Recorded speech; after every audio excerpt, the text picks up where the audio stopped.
Programa Revista Rural, um oferecimento. Jacto, novos tempos, novas soluções. Kepler Weber, respeito pelo seu futuro.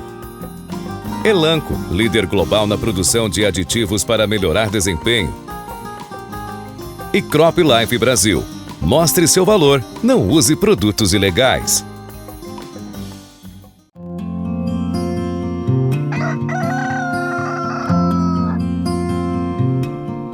Mais uma semana se passou e chegou a hora de mais uma viagem por este incrível mundo do agronegócio. Não é por nada não, mas o programa de hoje está realmente um espetáculo. Confira só!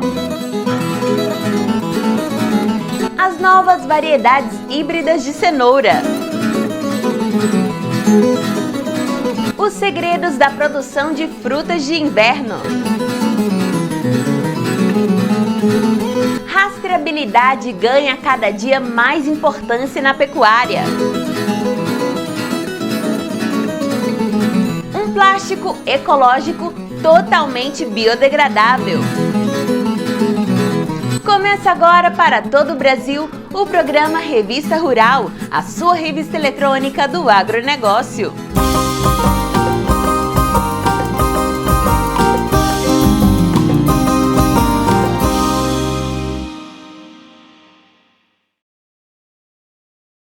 Novas variedades de cenouras híbridas vêm atendendo aos padrões do mercado, reduzindo os custos de produção e se tornando boa opção para os produtores.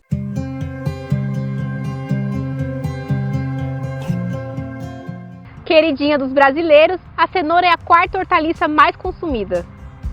Dentre inúmeros benefícios, os consumidores encontram na cenoura um importante alimento para a saúde da pele e dos olhos.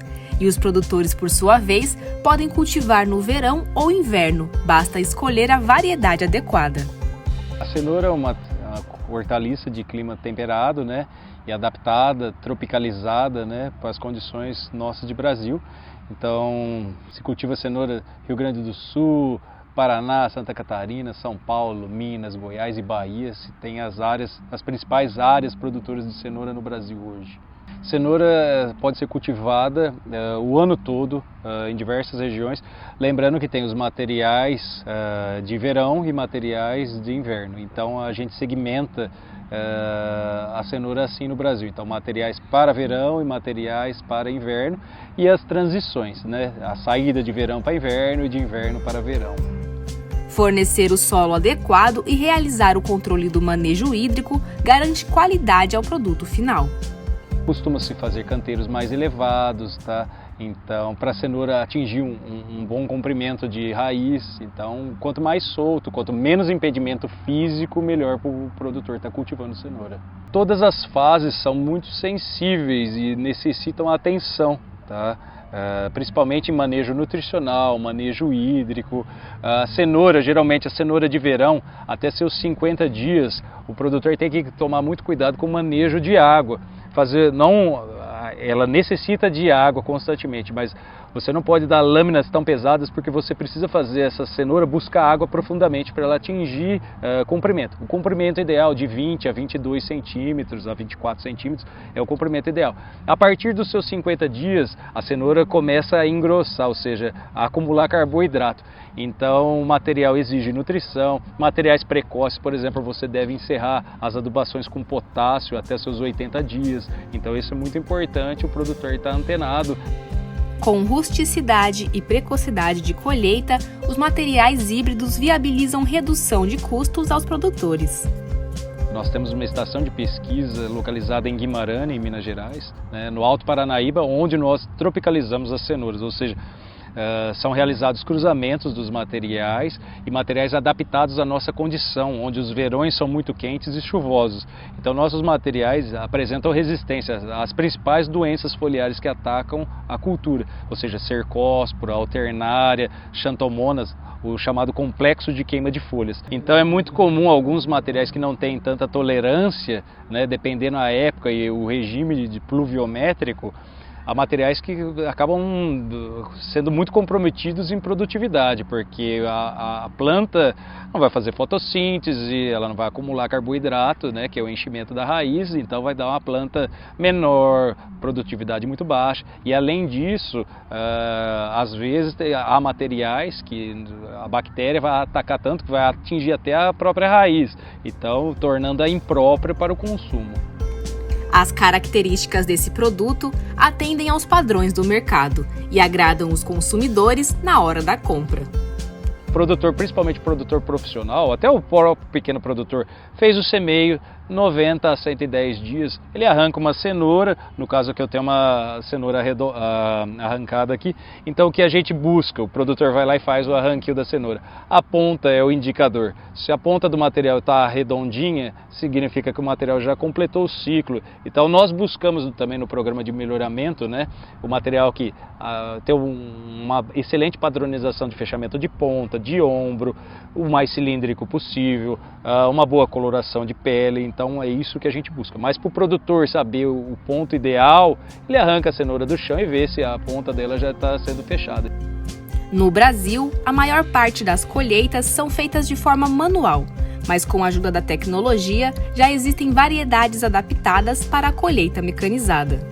A cenoura é colhida manualmente, geralmente, mas nas grandes regiões, nos grandes polos produtores já existem as colheitas mecânicas. Então, também buscamos materiais que suportem essa colheita mecanizada, tá? Mas ainda é feita em diversas regiões do Brasil manualmente. Ou seja, então, o produtor, o trabalhador rural chega, a máquina passa-se uma lâmina no solo, onde afofa-se o terreno, e o produtor retira, o trabalhador ele retira a cenoura do chão e ele faz o estalo, ele quebra a folha e condiciona a cenoura numa caixa.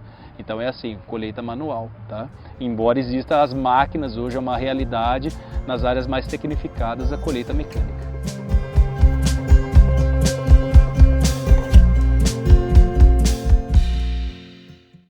Um plástico orgânico e biodegradável? Não, não é delírio de cientista louco não. Pesquisadores da Embrapa provaram que este produto já existe, é viável, melhor e mais econômico que o convencional.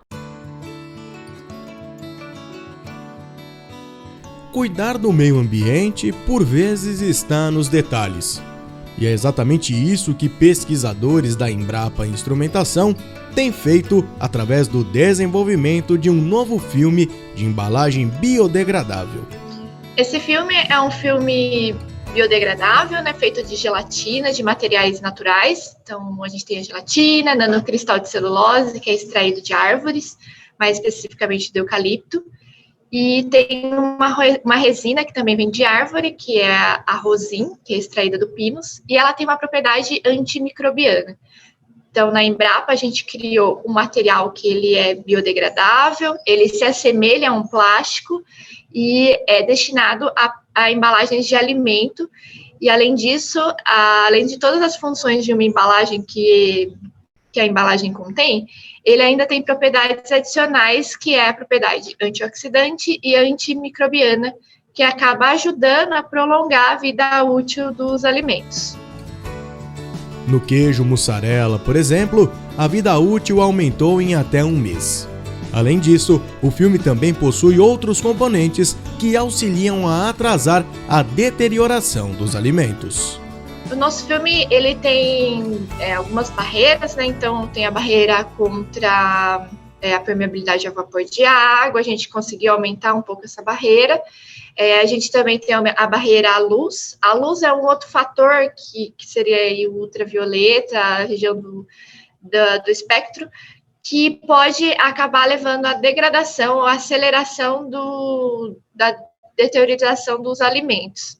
E também tem uma excelente barreira ao oxigênio. O oxigênio também é um outro componente que acelera a oxidação desses alimentos e pode levar ao desenvolvimento de sabores diferentes, criar aquele gosto rançoso, deixar os alimentos não tão crocantes. Então, todas essas barreiras, elas contribuem para que a gente tenha primeiro, segurança alimentar, que o alimento ele vá durar mais, né, na prateleira, e também maior qualidade nesses alimentos que estão sendo vendidos. O tempo de decomposição também muda. Para se ter ideia, os plásticos, que em sua maioria são derivados do petróleo, demoram mais de 400 anos para sumirem do meio ambiente. Isso hoje causa um problema muito grave, que é o acúmulo de plástico no meio ambiente, e a gente tem que criar soluções para que a gente diminua esse volume de plástico que é descartado, que vai acabar nos aterros ou em locais inadequados, gerando um grande acúmulo de lixo. Com os biodegradáveis, quando descartados corretamente, a gente tem a diminuição desse tempo para que ele desapareça do meio ambiente. Ainda em fase de teste, as pesquisas estimam que essa degradação aconteça em menos de 180 dias. E por falar em tempo, a Embrapa utiliza a técnica de casting contínuo na produção do filme, o que ajuda a agilizar a sua produção. Os materiais de origens naturais, eles têm geralmente temperatura de processamento bem menor que os convencionais. Então, eles não são passíveis de serem produzidos utilizando os mesmos equipamentos, os mesmos métodos que são empregados hoje na indústria transformadora de plástico. E a grande desvantagem quando a gente utiliza esses materiais biodegradáveis de origem natural é justamente o processamento. Então, a gente tem tempos de processamento muito longos, porque a gente utiliza justamente o casting de bancada, que é um casting onde o filme é produzido pela evaporação de solvente, e isso pode demorar 24 horas ou até dias, dependendo do solvente que se usa. E na Embrapa, a gente desenvolveu uma técnica onde a evaporação desse solvente ela é bem mais rápida, ela ocorre em torno de 20 minutos. Então, a gente adquiriu, a gente ganhou produtividade, então a gente consegue produzir filmes, maiores quantidades de filmes num tempo muito curto, utilizando pouco espaço físico de trabalho. Isso se aproxima muito de uma realidade industrial.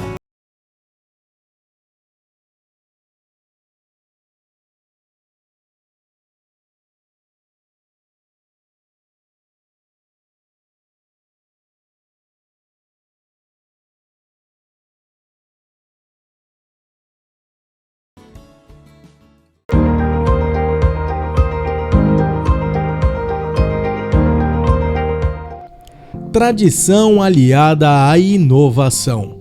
É essa a receita que explica o fato de há tanto tempo a Matsuda ser uma das empresas mais lembradas do agronegócio brasileiro. Acho que o produtor rural, de modo geral, ele lembra bastante da marca Matsuda, em função de que é uma empresa já tradicional no ramo, né? Mais de 7 décadas aí trabalhando no setor de produzir e comercializar sementes com alta qualidade. Sempre a empresa buscou e busca, né, melhorar a qualidade dos seus produtos, sempre levando tecnologia no tratamento de sementes, sempre melhorando a qualidade das sementes em termos de performance, na hora que você fala em fazer um plantio que realmente ela dê uma germinação, um crescimento, um vigor muito rápido. Além disso, também, a empresa ela possui um departamento de pesquisa e desenvolvimento e ela lança também no mercado novas cultivares esta que vem justamente para poder melhorar ainda mais o setor produtivo. Com conhecimento não apenas sobre o que e quando lançar, o relacionamento é uma peça-chave para a empresa. E nisso, ser presença garantida nas feiras é uma ferramenta fundamental. Acho que estar presente aí nos grandes eventos, aí nas grandes feiras, aí, com certeza ajuda bastante a você a fixar ainda mais a marca da empresa. E porque a gente até fala, a gente teve esse momento aí de pandemia, estamos passando um pós-pandemia, se atualizando novamente ou começando a voltar à normalidade, e a gente verifica que nesses 2 anos praticamente, que a gente ficou praticamente fazendo só trabalhos online, treinamentos, palestras e participando de eventos online, ajudou bastante, mas quando a gente começa a retomada dos eventos presenciais, que agora em 2022 a gente retomou vários eventos presenciais, a gente percebe que realmente esse contato com o público, esse contato com o nosso cliente é muito mais eficaz do que quando você trabalha à distância.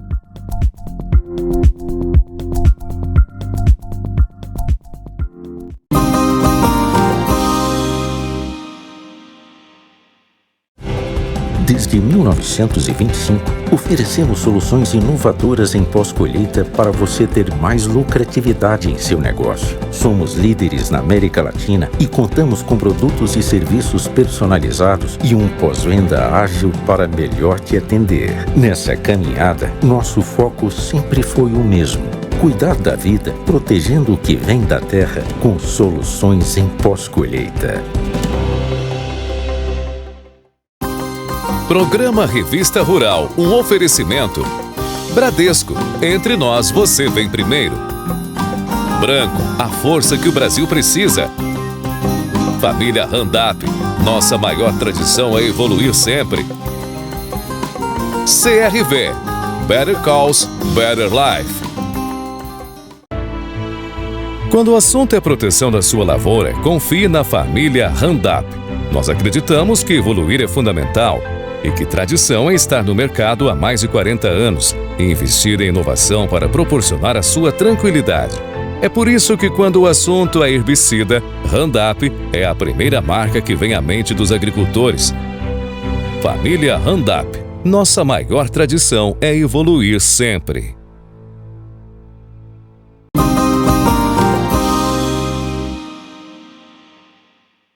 Utilizando variedades adaptadas, este produtor do interior de São Paulo tem obtido bons resultados na cultura de frutos de inverno.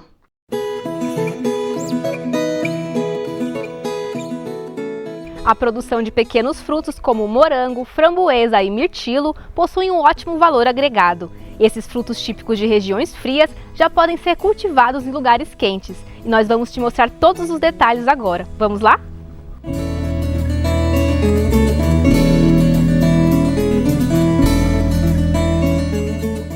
Com uma média anual de 16 toneladas, dentre as frutas vermelhas, o carro-chefe da chácara Catavento é o mirtilo.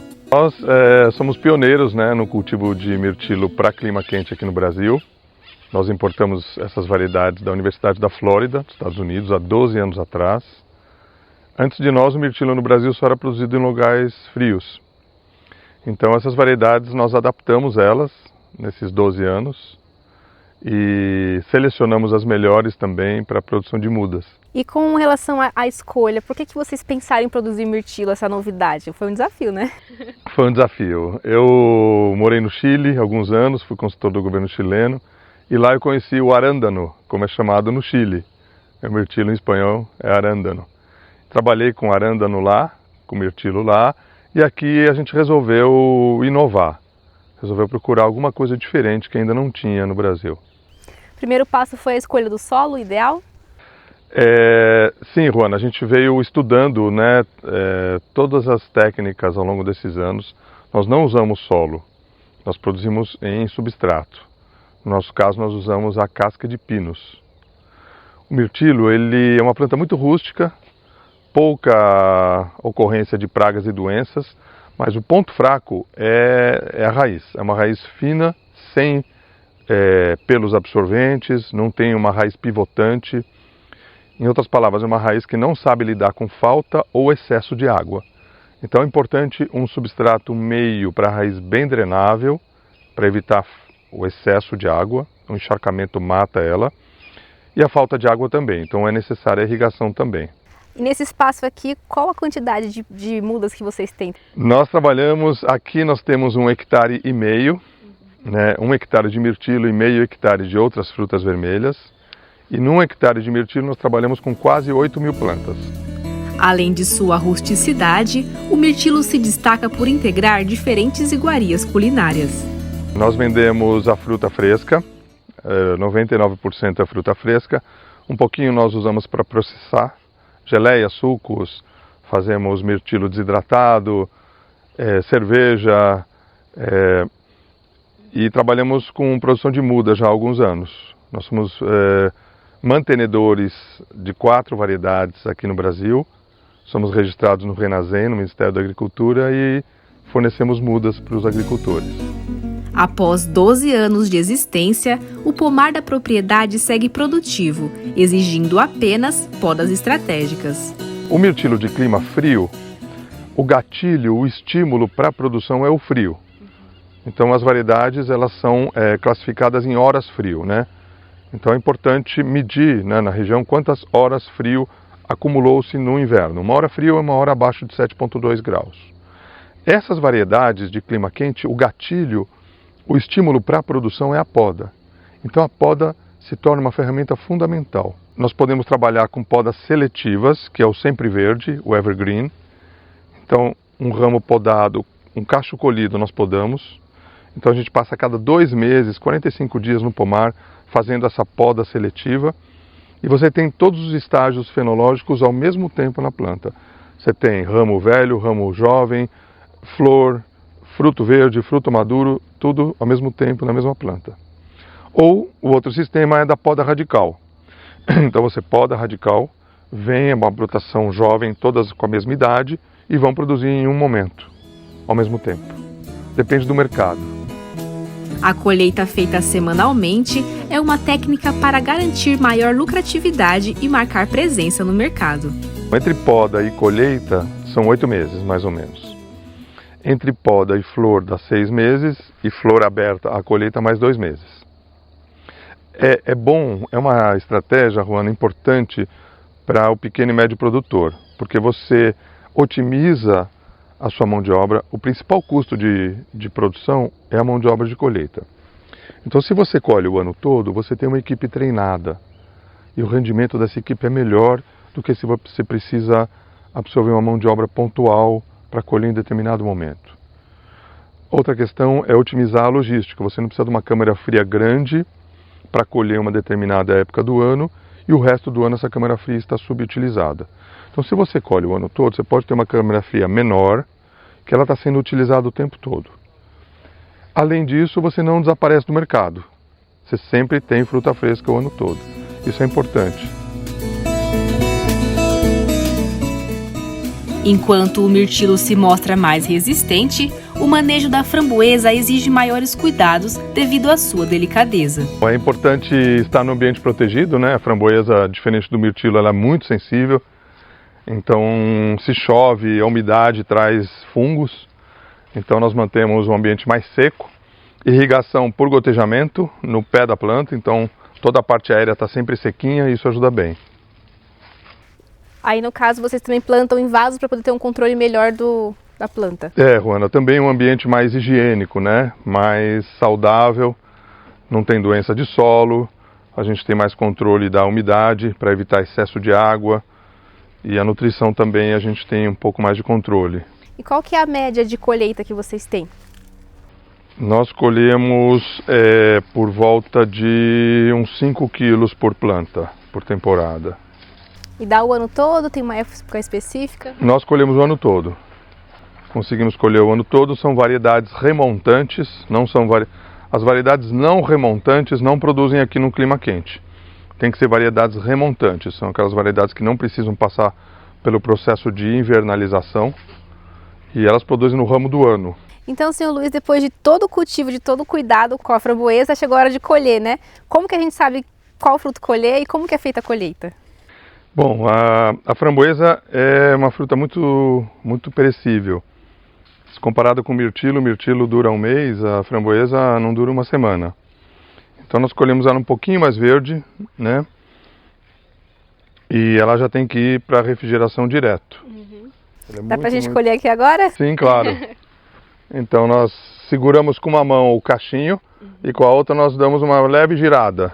Ah, é bem delicado. É bem delicada, né? Nós seguramos aqui com uma mão e com a outra nós giramos com suavidade. E a tem... Essa daqui, por exemplo, vermelhinha, né? essa daqui, por exemplo, hoje é segunda-feira, nós não colhemos esse fim de semana, então essa daqui já passou do ponto, ela já vai ser congelada. Com variedades de dias curtos e de dias neutros, os morangos são apreciados entre clientes e visitantes da propriedade. Seu Luiz, a gente está vendo aqui morango em vasos, né? Conta pra gente um pouquinho aí dessa ideia. Então, são variedades de alta performance, né? São plantas importadas, né? Mudinhas importadas, muito saborosas, mas sensíveis. Então a gente produz elas em substrato e suspensas. E o grande segredo aqui é que elas fiquem secas e os frutos fiquem pendurados, expostos ao ar. Então eles não estragam, né? Estão sempre pendurados, ventilado, com luz, então o fruto está sempre sequinho. Aqui a gente está vendo várias etapas, né? A gente tem as flores, a gente tem o fruto um pouquinho mais verde. Qual a duração desse ciclo aí até a colheita? Bom, Ana, essas são variedades de dia curto. Do lado de lá nós temos variedade de dia neutro. Essas de dia curto, elas precisam do inverno para florescer. Então nós colhemos no inverno. São variedades muito saborosas, mas não produzem o ano todo. Depois elas só vegetam no verão para de novo produzir no inverno seguinte. Então o gatilho, o estímulo para o florescimento é o encurtamento dos dias, né? Os dias vão se tornando curtos no inverno e aí ela induz a floração. As diferentes variedades atendem à demanda do mercado e a opção de colher o ano todo fica a critério do produtor. Esse é um morango de dia neutro. A ideia aqui é colher o ano todo. E esse é um sistema que o pessoal tem usado muito, de um coxo contínuo. É um coxo de plástico com substrato e o arame entrelaça aqui nessa parte de cima. Tem os furos de drenagem, o tubo gotejador no meio e esse plástico de mulching por cima para evitar que o fruto fique em contato com o substrato molhado. Então o fruto vai estar sempre sequinho. A ideia é que novamente que o fruto fique pendurado, exposto ao ar e dessa maneira ele não estraga. Além de produtividade e conhecimento, a Chácara Catavento também investe em entretenimento e lazer para toda a família. Conta pra gente um pouquinho de qual que é o roteiro que as pessoas têm aqui desde a chegada até a hora de ir embora. Bom, o nosso programa tem duração de 3 horas, se inicia às 9 da manhã. Nós fazemos um café da manhã com produtos daqui da região, um café da manhã bem gostoso. Depois visitamos o Meliponário, que é uma coleção de abelhinhas sem ferrão. Falamos da importância, conhecemos algumas espécies, degustamos mel. E depois nós vamos para a colheita e degustação das frutas vermelhas.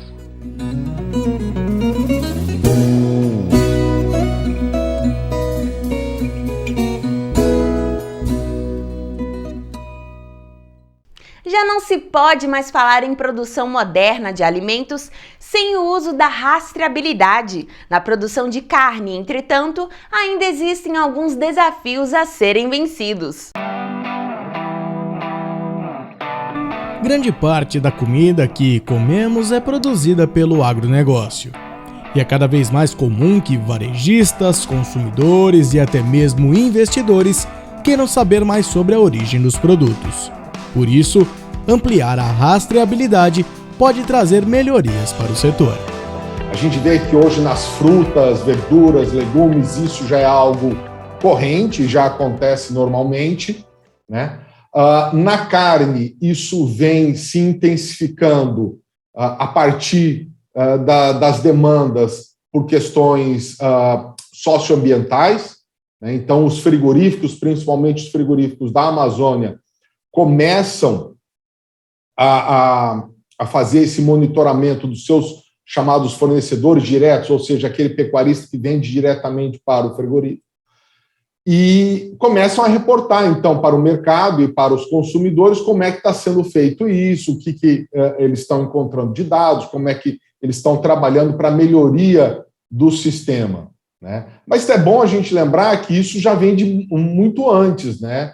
O Sisbov ele já vem para responder uma demanda por monitoramento da cadeia de produção para o mercado europeu. O problema hoje é que o Sisbov atende menos de 1% do rebanho nacional, o que faz com que a gente tenha que ampliar e pensar em novos e diferentes sistemas para atender essas novas demandas do mercado.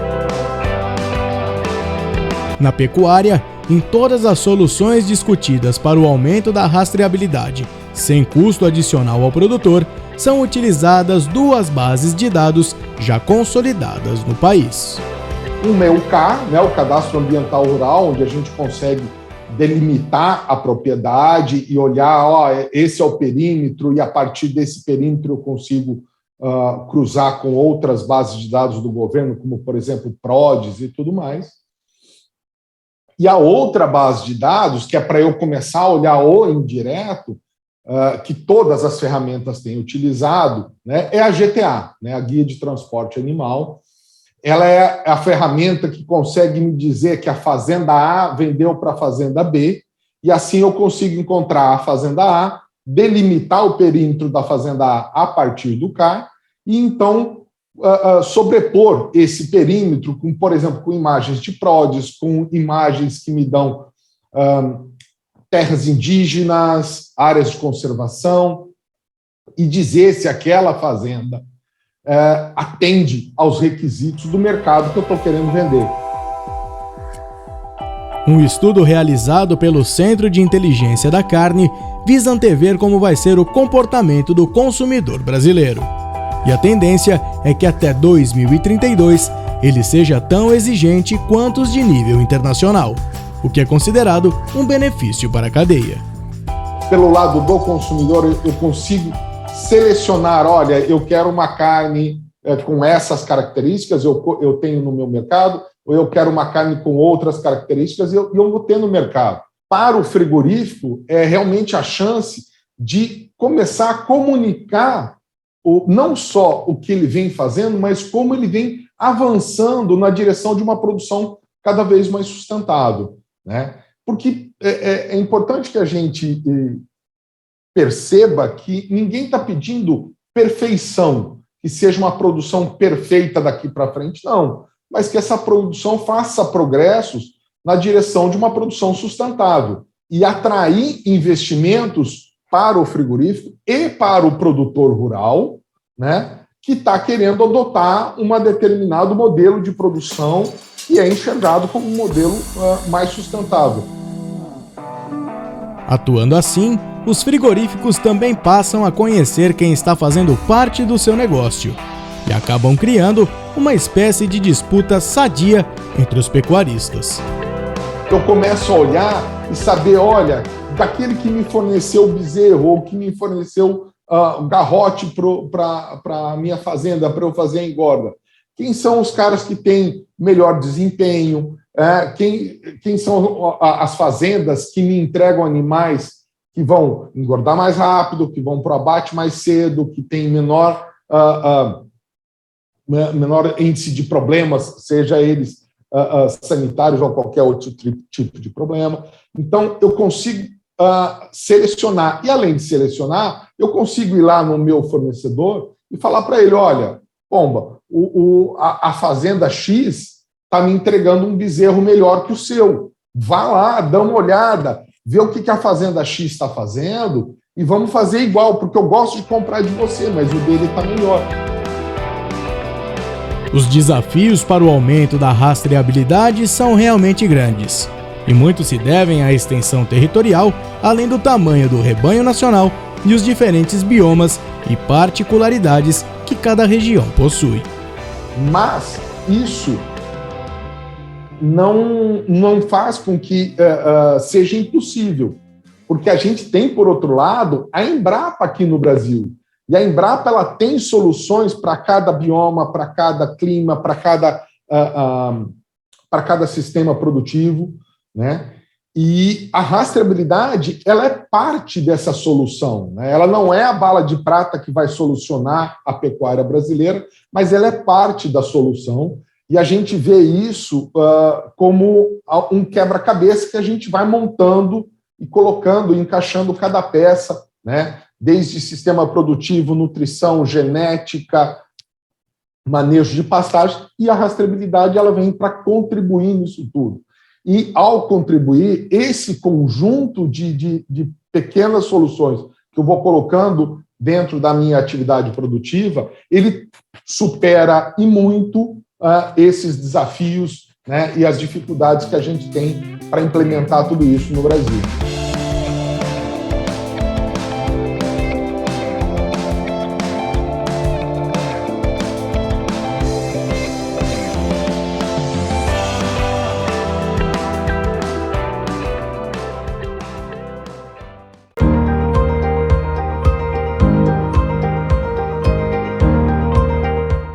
Com o posicionamento dos últimos anos voltado para a agricultura digital, a Case IH aproveita as oportunidades de relacionamento para ajudar a fixar cada vez mais a marca na mente dos produtores.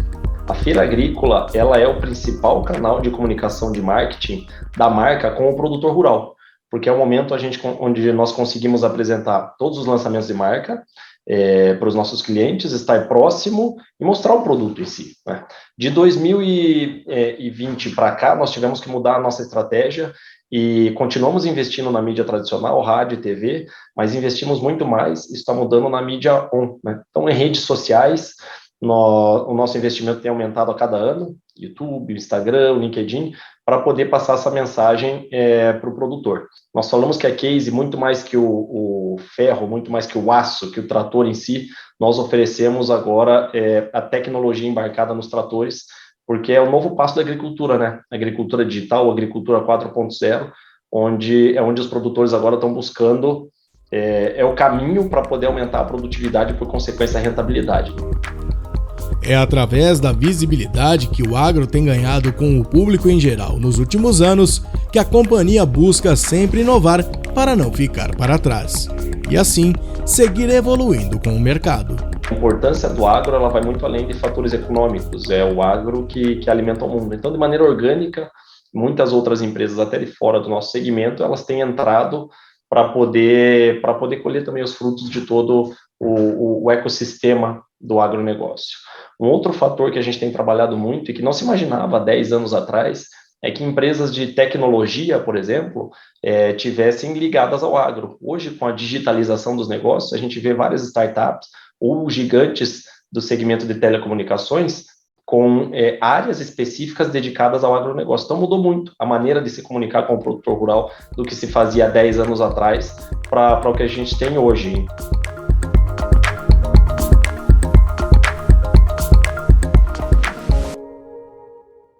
E hoje a OPVC vai mostrar o seu lado lírico, tocando uma Ave Maria ao som da viola caipira.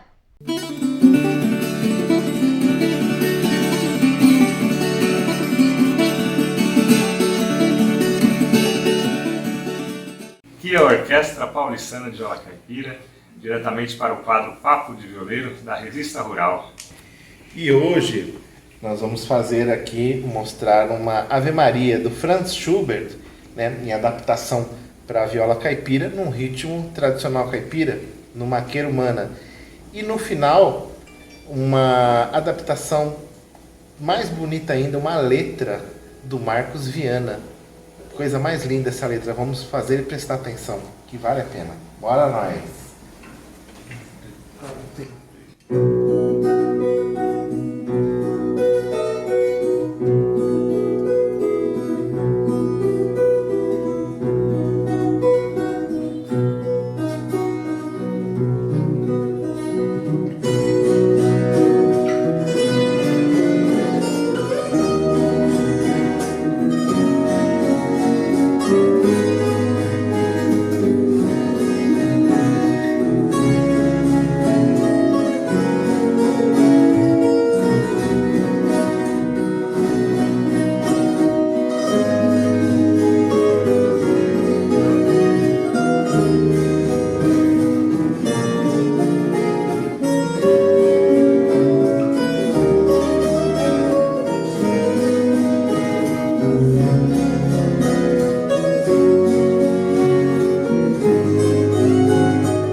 O programa vai ficando por aqui. Não esqueça de se inscrever no canal e clicar no sininho para ficar por dentro de tudo. Fiquem com Deus e até a próxima!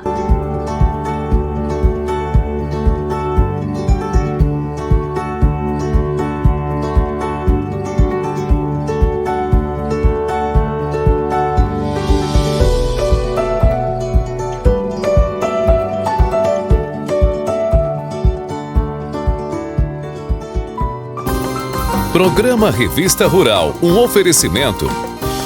Novos gigantes Volkswagen, sob medida para o seu negócio. Pioneer, feitos para crescer. Tortuga, uma marca DSM. Syngenta e você, inovando e conectando o agro.